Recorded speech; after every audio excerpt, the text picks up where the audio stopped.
여러분 안녕하십니까? 9월 마지막 주 복지TV 전남방송 뉴스입니다. 여성의 절개를 상징하는 옛 선조들의 은장도를 기억하십니까? 세종대왕이 차고 다닐 정도의 명품으로 알려져 있는 광양장도를 이영춘 기자가 소개합니다. 사극에서 여인들이 품속에 넣고 다니는 짧은 길이의 칼, 장도. 흔히 은장도로 잘 알려진 장도는 고려시대부터 선비들과 부녀자들이 주로 사용해 왔습니다.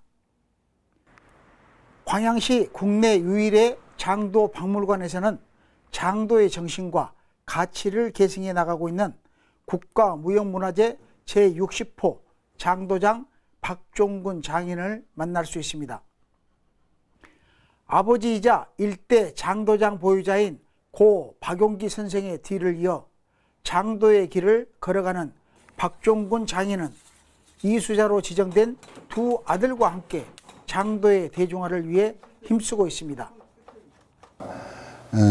장도라는 것은 우리가 과거 5000년 역사 속에서 남녀, 노소 할 것 없이 모두 가졌던 우리의 전통 풍습입니다. 이 장도라는 것은 긴 칼의 장도가 아니라 칼집이 있는 작은 칼, 한 뼘 남짓한 칼을 갖다가 장도라 그러는데, 이 장도는 우리가 보통의 일상생활에서 쓰였지만은 이 장도가 가지고 있는 정신이 참 중요합니다. 그 장도 정신은 남자에게는 충효의애, 그리고 여자에게는 지조를 갖다가 담고 있는 게 장도입니다. 그래서 과거로부터 지금까지 현재까지 이 장도를 대할 때는 항상 마음을 다스리는 칼이라고 합니다. 그래서 저 같은 경우는 이 장도의 정신을 만드는 것이지 칼을 만드는 게 아닙니다. 이 정신을 갖다가 후대에 잊지 않고 이 좋은 정신을 갖다가 이어가는 게 제 어떤 바람입니다. 네. 여성의 절개를 상징하는 옛 선조들의 은장도는 여성만의 전유물이 아니라 남성들도 충효 사상을 기리며 허리춤에 지녔다고 합니다.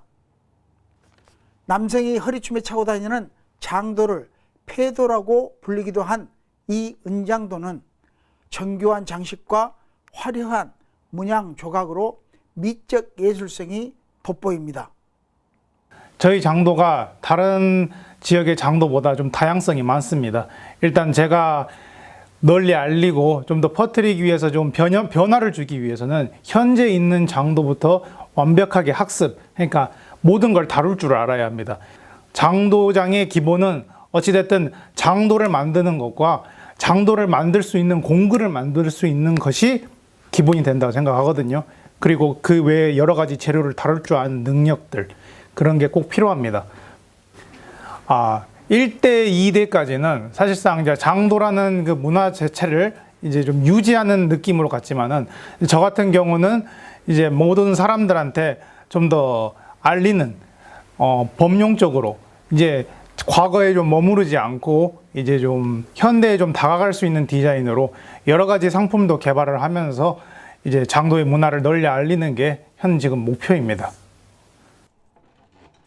잊혀져가는 전통 공예품의 명맥을 잇기 위해 지난 40여 년 동안 외길을 걸어온 장도장 박종군 장인은 은장도에 대한 문화가 점점 사라져가고 있는 현실에 아쉬움을 남깁니다. 잊혀져가는 전통 공예품의 명맥을 잇기 위해 노력하는 장인의 작업을 통해 조상들의 지혜가 깃든 문화의 맥이 이어지기를 기대해 봅니다. 복지TV 뉴스 이영춘입니다. 김영록 전라남도지사는 포스코 광양기술연구원에서 열린 포스코 기가스틸 생산체제 준공식에 참석해 이번 준공으로 전남이 친환경 자동차 시장의 기가급 강제 수요를 전문적으로 담당하는 생산 중심지가 됐다고 말했습니다. 포스코 기가스틸은 자동차용 초고강도 경량화 제품으로 알루미늄에 비해 강도가 3배 이상 높아 기존 제품보다 부피를 3분의 1 수준으로 줄여도 동일한 강도를 유지할 수 있기 때문에 내연 기관보다 훨씬 무거운 전기차 배터리 팩을 사용하는 친환경차의 경량화를 위한 필수 소재로 쓰입니다. 기가스틸은 제조 단계뿐만 아니라 완성 차량의 경량화로 주행 시 이산화탄소 배출량을 줄여 자동차 전체 주기 동안에 누적 이산화탄소 배출량을 약 10% 감소시킬 것으로 기대하고 있으며 광양제철소는 기가스틸 생산시설에 1,462억 원을 투입했습니다. 고흥군은 관내 사회적 경제기업 제품들을 전시 판매하는 고흥군 사회적 경제 공동 판매장 공상생샵 개소식을 가졌습니다. 공상생샵은 전남도 시군 사회적 경제 공동 판매장 조성 공모 사업에 선정돼 추진된 사업으로 도비 등 사업비 1억 원을 투입해 판매장 건물을 새롭게 리모델링했으며 운영은 농업회사법인 주식회사 다무에서 맡아 위탁 운영하게 되고 공읍 원동 남계길 44번지에 위치해 있습니다. 이날 행사에 참석한 송기군 군수는 사회적 경제 기업이 활성화돼야 지역 경제도 살아나고 일자리가 늘어나는 것은 물론 사회적 공동체성을 강화할 수 있다며 오늘 개소한 공상생샵이 공사회적 경제 기업 성장의 발판이 되길 바란다고 말했습니다. 재단법인 전남인재평생교육진흥원은 코로나19로 취업이나 생활에 어려움을 겪는 지역대학 졸업반 학생 중 일정 자격을 갖춘 학생 모두에게 힘내라 희망전남 장학금을 지급키로 하고 증서 수여식을 가졌습니다. 전남도청에서 열린 수여식에는 전남인재평생교육진흥원 이사장인 김영록 전남도지사와 최일 동신대 총장, 그리고 장학금 수혜 대학생을 대표한 학생 6명 등이 참석했습니다.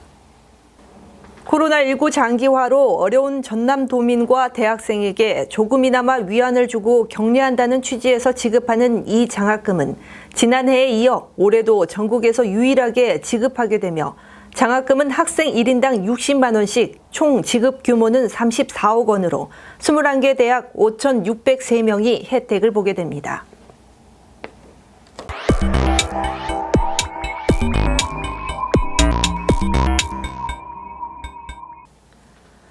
우리 지역의 핫 이슈를 전해드리는 토크인 전남입니다. 복지TV 전남방송 이영춘 기자와 함께합니다. 안녕하십니까? 안녕하십니까?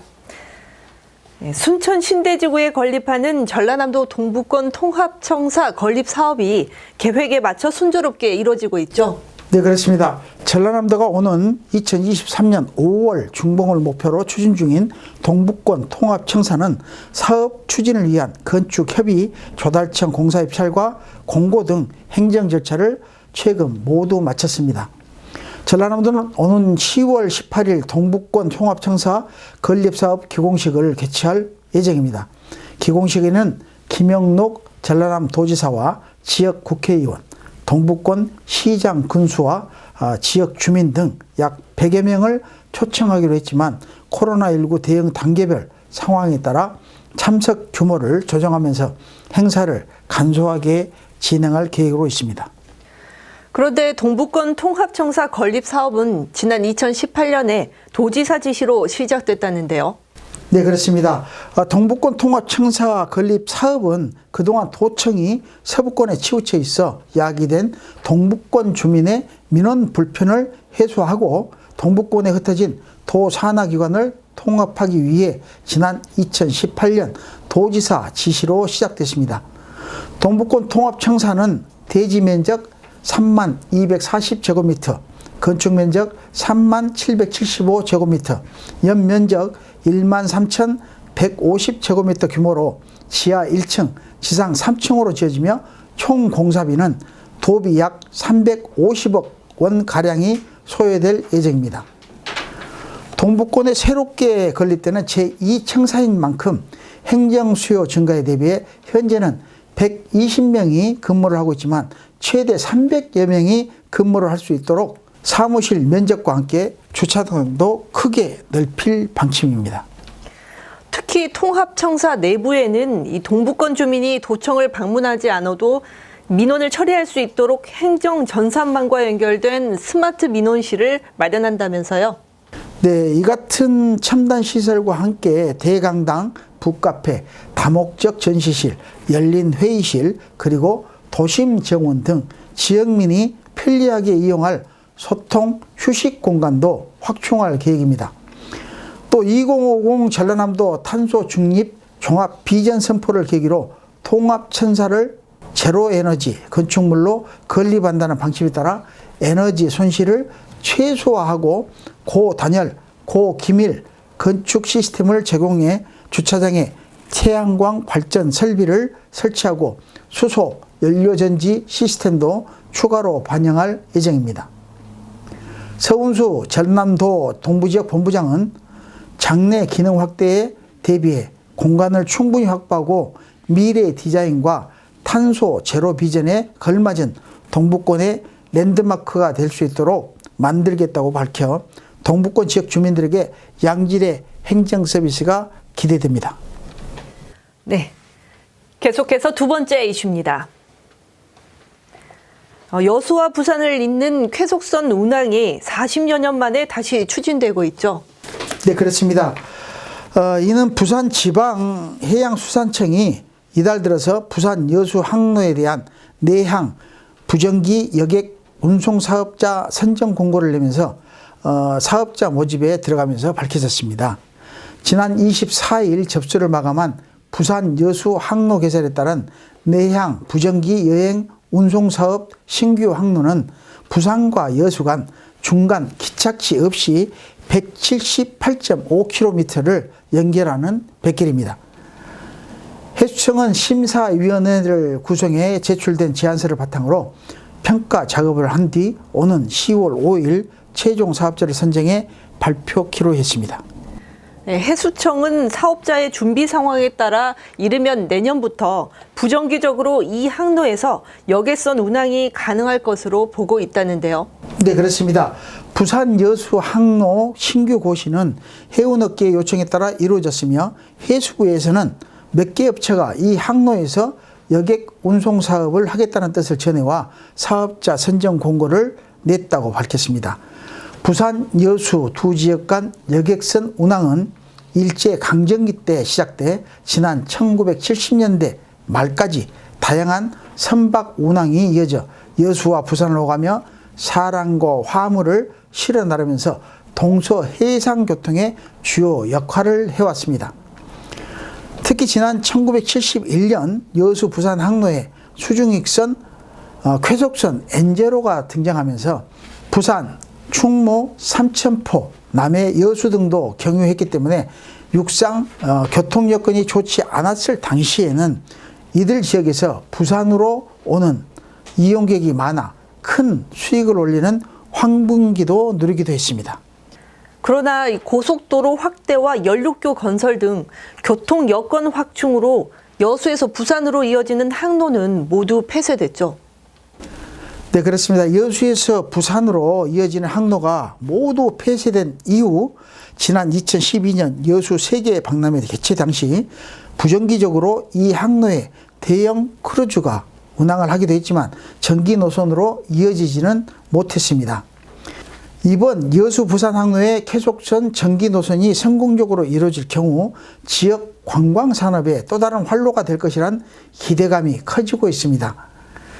부산해양수산청 관계자는 부산과 여수 신규 항로에 여객선이 취항되면 지역의 관광산업 활성화뿐만 아니라 영호남 화합에도 도움이 될 것으로 기대된다고 밝혀 오는 10월 5일 공개 예정인 사업자 선정 결과에 대한 관심이 크게 모아지고 있습니다. 네, 수고하셨습니다. 지금까지 토크인 전남이었습니다.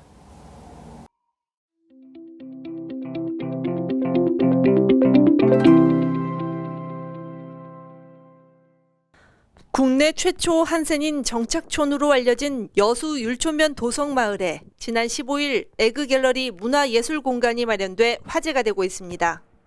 도성마을에서 주민을 상대로 예술 작업을 한 작가는 박성태 사진작가를 비롯해 이찬효, 손정선, 이인혜 작가 등 4명의 작가가 함께 참여했습니다. 도성마을의 폐자재를 재활용한 이찬효 조각가의 설치 작품과 손정선 작가의 도성마을 민들레 벽화 작업을 통해 마을 실상을 보여줘 눈길을 끌고 있습니다. 특히 언론인 출신인 박성태 다큐멘터리 사진작가는 지난 2014년 우리 안의 한센인 100년 만의 외출이라는 사진 전시를 해 전국적으로 주목을 받았습니다. 네, 도성마을은 흔히 그 투명 마을이라고 이렇게 불리는데요.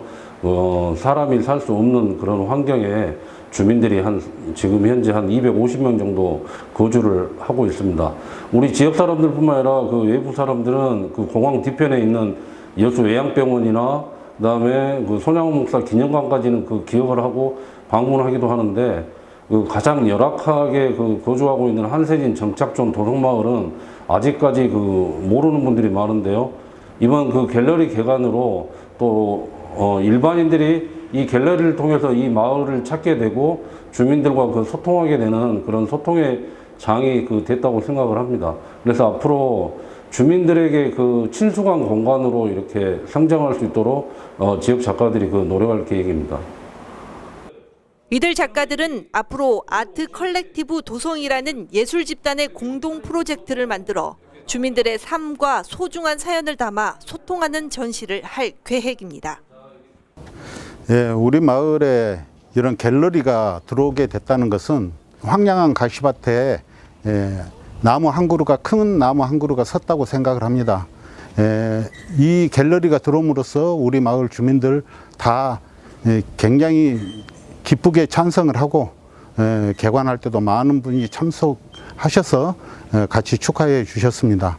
앞으로도 이 갤러리가 더욱더 발전해서 우리 마을에 많은 분들이 찾아오셔서 유적공원과 역사관과 겸해서 또 이 갤러리도 같이 봤으면 하는 마음입니다.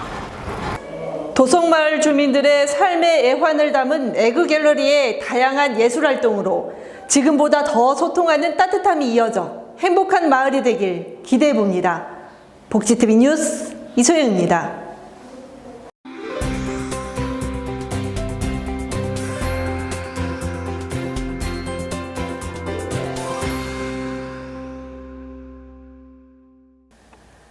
순천시가 2023 순천만 국제정원 박람회 성공 개최 준비와 30만 정원도시 순천 비전 실행을 위한 2022년 주요 업무 보고회를 개최했습니다. 순천시는 이 자리에서 2022년 시정 목표 달성을 위해 1국장 1정책 책임제와 박람회 지원 30만 정원도시 실행과 공약, 주요 현안, 그리고 시민체감 시책과 한국판 뉴딜 등 총 415건의 사업에 대한 촘촘한 보고와 질의응답을 진행했으며 위드 코로나 대응 방안과 시민 일자리 창출, 탄소 중립 도시 실현 등 순천이 나갈 미래 청사진이 제시됐습니다. 여수 소라초등학교 개교 100주년 기념식 추진위원회가 학교 교정에서 개교 100주년 기념비 제막과 역사관 개관식을 가졌습니다. 지난 1921년 소라 공립보통학교로 개교한 이래 8,800여 명의 졸업생을 배출해 소라초등학교는 이번 100주년 기념 행사를 지역사회와 함께 성대하게 계획했으나 코로나19 여파로 사회적 거리두기 단계에 맞게 간소하게 진행됐으며 소라초등학교는 현재 4개의 분교장을 관리하고 있습니다. 재단법인 전남인재평생교육진흥원은 무등산 생태요양병원에서 전남 지역 인재 육성을 위해 써달라며 장학금 2천만 원을 기탁했습니다. 전남도청 귀빈실에서 열린 기탁식에는 재단법인 전남인재평생교육진흥원 이사장인 김영록 전남도지사와 장호직 무등산 생태요양병원 이사장, 고석규 전남인재평생교육진흥원장 등이 참석했으며 무등산 생태요양병원은 2012년 개원한 암치료 재활요양병원이며 전국 최초로 치유통합 프로그램을 운영해 전국에서 찾아오는 병원으로 지역 상생을 위한 나눔을 실천하고 있습니다. 권오봉 여수시장이 옥수수 이기작 수확철을 맞아 화양면 옥수수 재배단지와 용주리 할머니 장터 등을 방문해 주민들을 격려했습니다. 화양면은 여수 옥수수 최대 생산지로 상시 옥수수 이기작이 가능해 권 시장은 용주리 마을 주민과 함께 옥수수 재배지를 돌아보며 여수 옥수수를 돌산갓, 거문도 해풍쑥에 이은 지역 대표 농특산물로 육성하겠다며 부가가치 창출 판로 확대를 통해 농가 소득이 증대될 수 있도록 최선을 다하겠다고 말했습니다. 행복한 한 주일 보내시길 바라면서 이상으로 뉴스를 마칩니다. 시청해주신 여러분 고맙습니다.